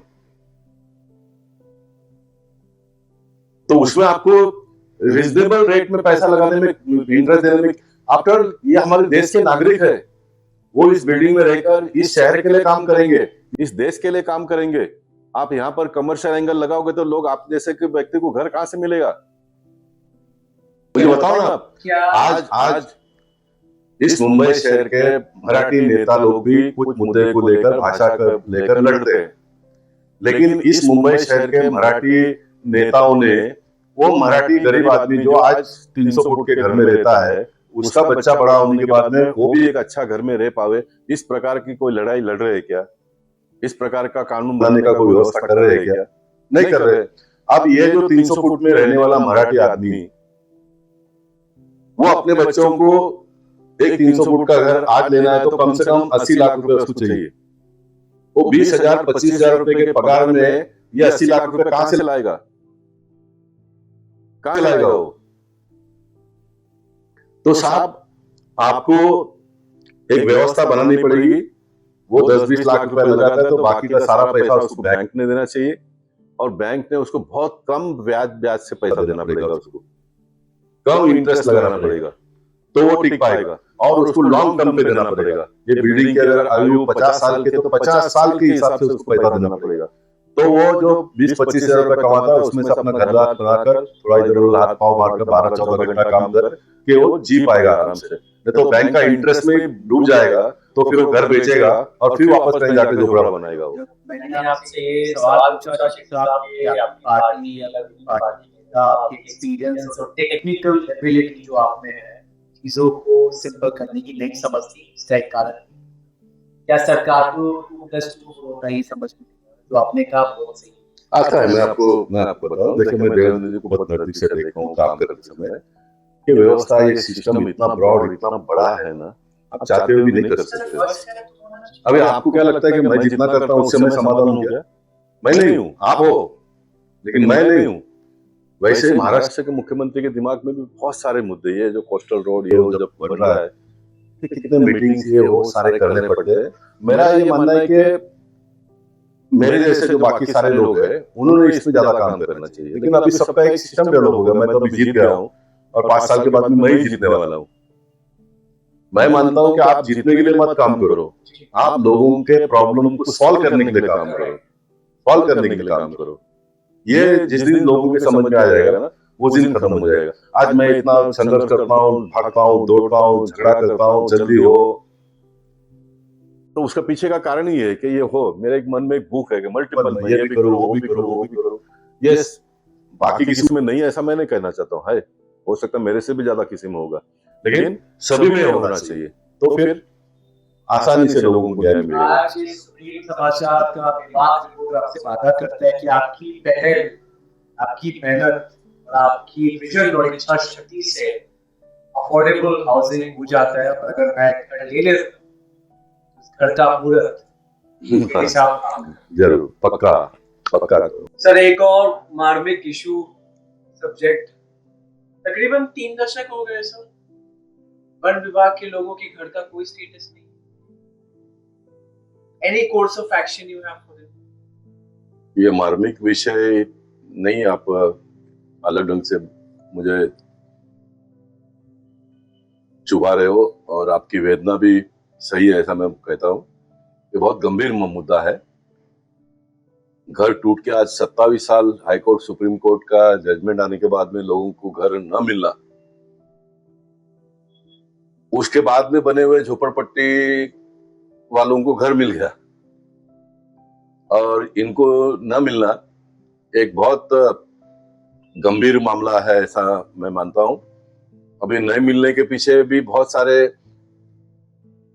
रीजनेबल कारण भी है, क्योंकि जो बिल्डर को साकिनाका में गवर्नमेंट ने कॉन्ट्रैक्ट दे दिया घर बना के देने का, वहां पर एविएशन का कायदा आ गया, हाइट रिस्ट्रिक्शन आ गया, तो इतना घर बनना था वो नहीं बना, बहुत सालों तक वो बंद पड़ गया। फिर दूसरे जगह ढूंढना, फिर ये बोरिवली दहिसर की अगर मैं बात करूंगा तो फिर वापस यहाँ पर सिग्नलिंग के नॉर्म्स के वजह से गत कुछ सालों से multi storey high rise building के काम रुके पड़े हुए हैं। ऐसे कुछ ना कुछ नए नए आते रहते हैं। मैं एक बात, बहुत सारे बातों का स्टडी करते रहता हूँ, तो एक मुझे और भी लोगों के दिमाग में डालना चाहता हूँ, जो नए नए अभी हमारे पार्षद, नगर सेवक, विधायक सारे चुनकर आए, उनको भी एक नॉलेज मिले। देखिए सब कुछ ठीक ठाक चल रहा है और सभी लोग देश को चलाने के लिए, आगे बढ़ाने के लिए काम करते हैं, ऐसा मानने का कोई कारण नहीं।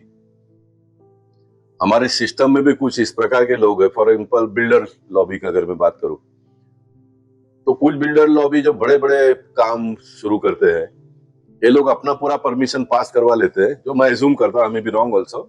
अगर कोई भी बड़ा बिल्डर मुझसे बातचीत करेगा तो मैं I will take my words back also, there is no problem. तो ये लोग सिस्टम के अधिकारियों को पकड़कर फिर वो परिसर में उनके तुलनात्मक काम शुरू न हो, इस प्रकार का एक राइडर डाल देते हैं, राइडर डाल देते हैं। आप अगर देखेंगे तो जो 20 साल के पहले कुछ कानून आया था वो आपको बदला हुआ भी दिखाई देगा। जो होना चाहिए था पहले दिन, और पहले दिन उसके पीछे से कोई ना कोई लड़ाई लड़ता ही है कि भाई ये गलत है, इसको निकालो, लेकिन नहीं निकालते हैं। तो मैं उसका स्टडी इस प्रकार से करता हूं कि ये जो बड़ा बिल्डर आया है, ये अपना पूरा काम कर लेता है और फिर बाद में ये इसको रिलैक्सेशन मिलता है, वो यहाँ से चला जाता है। इस प्रकार का भी एक मैकेनिज्म देश में चल रहा है, और ये देश में नहीं तो पूरे वर्ल्ड में चल रहा है, ऐसा मैं कहूंगा। ये विकसित देश के लोग क्या करते हैं, ये विकसित देश के लोग जो उनके एट पार आने का कोशिश, जो भी देश के लोग कोशिश कर रहे हैं, उनको रोकने के लिए कोई ना कोई इस प्रकार का कानून डाल देते हैं जिससे उनको कोई लेना देना नहीं है। उन्होंने अपना सब कुछ कर लिया, उन्होंने अपना सब कुछ कर लिया। तो इसके ऊपर भी ध्यान देकर काम करना पड़ेगा हमको, हमारे देश के लोगों को। ये सेंट्रल गवर्नमेंट के दायरा में आता है। जो विदेश के लोग बड़े बड़े हार्ड कंडीशन डाल देते हैं, पर्यावरण, ये वो, एनवायरमेंट वगैरह वगैरह, सब अच्छा है, सब अपनी जगह पे, इसके पर अनदेखा नहीं करना चाहिए। लेकिन वही सब कुछ ऐसा मानकर आप सारा कामकाज को बंद पाड़ दोगे, ठप कर दोगे, ये नहीं चलेगा। एनवायरमेंट क्लियरेंस के बारे में एक न्यायाधीश ने अपनी मनमानी करने के लिए जजमेंट दे दिया, फिर उनके रिटायरमेंट के बाद में फिर जो नए न्यायाधीश आ गए उन्होंने उसको क्लियर कर दिया। राइट। क्लियर कर दिया। ये क्या है? मतलब एक आदमी पूरे देश को आगे बढ़ने से रोक सकता है, इतनी ताकत लोकशाही में है? तो नहीं है, लेकिन उपयोग हो रहा है, उपयोग हो रहा है। इसलिए देखिए, मैं बहुत क्लियर हूं अपने विजन में। मैं मानता हूं कि इलेक्टेड लोगों के लिए भी, सरकार के लिए भी और न्याय प्रणाली में काम करने वाले लोगों को भी एक आचार संहिता हमको डेवलप करना पड़ेगा। वो जो जजमेंट देते हैं, वो जजमेंट कितना सही था, कितना गलत था, उनके रिटायरमेंट के बाद में भी उसका कहीं ना कहीं लेखा होना चाहिए। एक डर होना चाहिए। वैसे पॉलिटिशियन लोगों के बारे में भी, आप मंत्री हो, उसके बड़े पद पर काम करते हैं, अगर एक आधा गलत निर्णय भी आपने किया तो फिर आपके पार्टी के ऊपर भी उसका असर पड़ेगा आने वाले दिनों में। ये भी एक डर होना चाहिए। तो फिर सिस्टम के सारे लोग मनमानी काम नहीं करेंगे, मनमानी काम नहीं करेंगे। अब कभी कभी ये भी होता है कि बहुत सारा राइडर आने के बाद में फिर कुछ भी नहीं होता है। ये भी है, फिर एक बार जीत गया बोलते जान दो ना, अपने को क्या करना है, मैं तो अभी जीत गया हूँ, 5 साल जो होता है वो कर लो। लेकिन इसमें से देश बहुत पीछे चला जाता है, देश और पीछे चला जाता है। या तो कुछ इस प्रकार का एक सिस्टम डेवलप हो सकता है, ठीक है, सत्ताधारी पार्टी और विरोधी पार्टी सब लोग मिलकर एक निर्णय कर देवे, सब लोग ने मिलकर यूनानिमस निर्णय कर दिया, फिर उसका कोई चेकिंग ही नहीं करेगा। ये हो सकता है क्या? मुझे लगता है कि होना चाहिए। जब सत्ता और विपक्ष दोनों मिलकर तीसरे आदमी का, महाराष्ट्र के भला करने का अगर कोई बात बनती है, तो उसमें फिर चौथे आदमी को क्या प्रॉब्लम है? फिर वो सर्कल्स में चले जाएगा। चलेगा ना? सही कह रहे हैं। हाँ, बिल्कुल सही। हाँ। तो कामकाज करने, तो आज सिस्टम क्या हो गया? अच्छा, विरोधी पार्टी में भी आप सरकार के सही काम को खाली विरोध में हो इसलिए विरोध करते तो ये भी नहीं चलेगा। इसका भी कहीं ना कहीं एक हिसाब किताब करना पड़ेगा। फिर वो एजेंसी ने, गवर्नमेंट की एजेंसी होनी चाहिए, उसने बोलना चाहिए विरोधी पार्टी के लोगों ने सरकार के ये योजना का विरोध किया था, ये गलत था, फिर चुनाव के समय पे उसको उसका हक पड़ेगा। पब्लिक सोचेगी ये इस प्रकार का गलत कर, तो इनको चुनकर ही मत दो। ये होना चाहिए ना। और ये सब करने में कुछ बहुत ज्यादा रुपया पैसा खर्चा होगा ऐसा नहीं है, लेकिन एक सिस्टम डेवलप करना पड़ेगा, कुछ लोगों को नौकरी भी मिलेगा और उससे देश का बहुत बड़ा लाभ होगा, फायदा होगा। ये करना पड़ेगा। आपको लगता है कि जल्दी हो जाए? हाँ, हम लोग फॉरेस्ट के लैंड की बात कर रहे थे, तो फॉरेस्ट लैंड के बारे में अभी भी विधानसभा में गणेश नाइक जी ने कहा, संजय गांधी नेशनल पार्क के, राष्ट्रीय उद्यान के रिलेटेड जो भी विषय है, बहुत ही जल्दी काम शुरू होगा। एक प्राइवेट लैंड एक्वायर करने का बात हुआ है, टीडीआर देकर जमीन मालिक के पास से जमीन ले लेंगे। उसमें भी मैं जो बीच में सुन रहा हूँ कि उसमें भी वाद विवाद हो सकता है, तो मैं सरकार में बैठे हुए लोगों से भी कहूंगा कि आप सबको एक टेबल पर लाओ और एक ही टेबल पर खत्म हो जाना चाहिए विषय। नहीं हुआ तो फिर एक बार मीटिंग कर लो, लेकिन कोर्ट कचहरी तक मुद्दा नहीं जाना चाहिए। तो ये सारा फटाफट हो जाएगा और लोगों को शिफ्ट किए बगैर खाली जमीन पर अगर घर बनता है तो डायरेक्ट शिफ्ट हो जाएंगे और सारा प्रॉब्लम सॉल्व हो जाएगा। ये होगा, अभी जल्दी होगा। इसी साल होगा? काम तो कम से कम शुरू होगा इसी साल में, ये मैं आपको कह सकता हूँ। काम शुरू होगा और एक बार काम शुरू होने के बाद में अगर सरकार चाहेगी तो 2 साल में सब कुछ कर सकते हैं। इतनी बड़ी ताकत है अभी डेवलपमेंट के काम में। बहुत सारे नए नए सिस्टम डेवलप हुए, बहुत स्पीडी काम होता है, फास्ट काम होता है। और सरकार जब कर रही है तो फिर पैसे का तो कोई प्रॉब्लम ही नहीं है। कॉन्ट्रैक्टर तगड़ा पकड़ो, फटाफट कर लो काम को पूरा। उनको एक एक्स्ट्रा परमिशन दे दो, सुबह 6 बजे से रात को 10 बजे तक का काम नॉन स्टॉप कर सकते हैं करके, कोई दिक्कत नहीं है। आपके सजेशन मान लेना हो सकता है। मानेंगे। देखो कोई ना कोई कहने वाला चाहिए। अब कोई सुनेगा ही नहीं, करेगा ही नहीं, इसलिए आप अच्छी और बातें आपके मन में आता है वो आप नहीं कहोगे तो कैसा सॉल्व होगा उसमें से? कहना चाहिए। मैं कहते रहता हूँ और मैंने अपने जीवन में देखा, मैं कॉर्पोरेशन में था तब से जो बातें कह रहा था मैक्सिमम सारे बातों का समाधान होता है। कुछ 5 साल में हो गए, कुछ 10 साल में हो गए, कुछ 15 साल में हो जाता है, लेकिन होता पक्का है। ये जो लोग कहते हैं ना कि कुछ नहीं होता, आप कितना भी बोलो, ऐसा नहीं है, होता है। लेकिन मैं चाहता हूं कि जल्दी हो जाए। जो काम 5 साल में होने वाला था वो 15 साल में होगा, तो किसी के जीवन के 10 साल बिगाड़ दिए ना आपने। अब ये केतकीपाड़ा की अगर मैं बात करूं, संजय गांधी राष्ट्रीय उद्यान की, 27 साल हो गए। जो बच्चा पैदा हुआ होगा वो बड़ा होकर उसके बच्चे हो गए, यानी एक आदमी का जीवन का जो सुनहरा दिन था वो तो आपने बिगाड़ दिया। वो एक अच्छे घर में जा नहीं पाया, वो अच्छे घर में जाने के बाद में उसका स्टैंडर्ड ऑफ लिविंग बढ़ गया होता था, जो आज वो झोपड़े में ही पड़ा है। वो अब उसके बाद में उसका बच्चा अभी आगे बढ़ेगा, तो एक जनरेशन को आपने खत्म कर दिया आपने ना, हम सब लोगों ने। मैं किसी को दोष नहीं देता हूँ, हम लोग वी आर। हमने खत्म कर दिया, तो ये नहीं होना चाहिए, ये नहीं होना चाहिए। मिर्जा बहुत बहुत शुक्रिया Thank you. अपनी बात रखने के लिए। Thank you. के लिए पॉडकास्ट बिल्कुल नहीं है, for the mature talks, honest talks और रियल आंसर्स के लिए पॉडकास्ट देखिएगा। गोपाल शेट्टी के साथ में विशेष मुलाकात। Amit Saraswat signing off.